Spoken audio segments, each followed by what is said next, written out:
Hello students, how are you? I feel you will very happy. My dear students, आज जो है first class जो है आज मैंने समर वेकेशन के बाद का आज फर्स्ट पीरियड कहिए या फर्स्ट आज क्लास कहिए कि आज हम लोग पढ़ रहे हैं।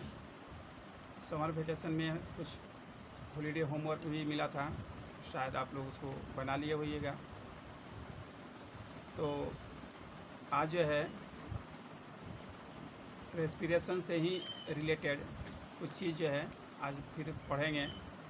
शायद वो बाकी रह गया हो या अगर पढ़ लिए हैं तो उसको हम रिपीट कर देते हैं कि जब हम लोग ब्रीदिंग का काम करते हैं तो एयर जो हम लोग लेते हैं वो लंग्स में जाता है, तो हमारे रिब्स जो होते हैं और डायफ्राम जो होते हैं वो कैसे मूव करता है, और जब CO2 को हम लोग रिलीज़ करते हैं तो उस पीरियड में क्या होता है।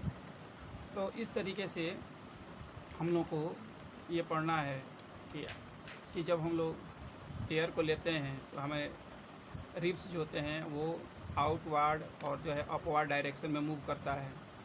डायफ्राम जो होता है वो डाउनवर्ड में मूव करता है, जिसके चलते जो है लंग्स के अंदर जो है सफिशेंट स्पेस मिल जाता है और जो है एयर यानी कि ऑक्सीजन जो है वो लंग्स के अंदर भर जाता है।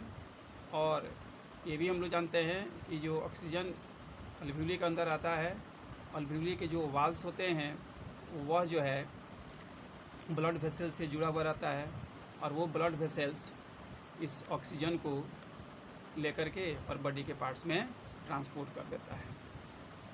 फिर वहाँ से CO2 जो बनता है सेल्स में वह जो फिर अल्वियोली में आता है, और अल्वियोली से जो है फिर वो नोज के ज़रिए बाहर निकल जाता है। इस दरमियान जो है हम लोग के पास सफिशिएंट टाइम मिल जाता है और वो एक्सचेंज होते रहता है। तो इस तरीके से हम कह सकते हैं कि the exchange of gases takes place in alveoli. ये बैलून लाइक स्ट्रक्चर होता है, बैग लाइक स्ट्रक्चर होता है लंग्स के अंदर, तो वहीं इसी में जो है गैसेज का जो है एक्सचेंज होता है, और इस तरीके से लंग्स के अंदर ये ब्रीदिंग जो होता है वो मतलब कंप्लीट होता है। तो वहीं आप बोर्ड पे देखिए ये जो हम लोग पढ़े हैं उसके आगे हम लोग पढ़ेंगे कि when we breathe in our ribs move outward and upward direction and diaphragm moves downward direction. Due to this the chest cavity becomes larger and air is sucked into the lungs. lungs के अंदर तो air अब आ गया and fills the expanded alveoli. The walls of alveoli contain blood vessels which carry oxygenated blood. इसी को हम लोग बोलते हैं प्योर ब्लड। तो ऑक्सीजन से भरा हुआ blood into the body. The blood brings CO2 from the rest of the body for release into the alveoli.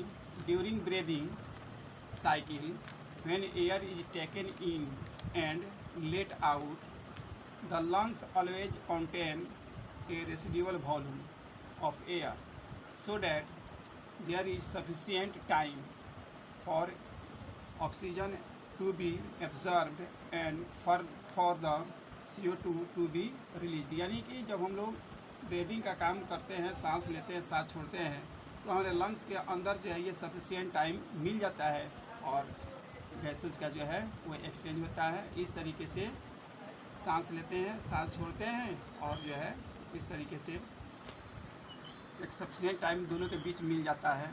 और ये पहले मालूम है कि हम लोग जो है 1 मिनट में कितनी बार जो है सांस लेते हैं। तो 1 मिनट में हम लोग 16 से 17 बार ही हम लोग क्या करते हैं, सांस लेते हैं। तो आज जो है इतना ही इसमें हम लोग को पढ़ना है। उसके बाद नेक्स्ट जो है लेक्चर में हम इसके आगे बताएंगे। That's all.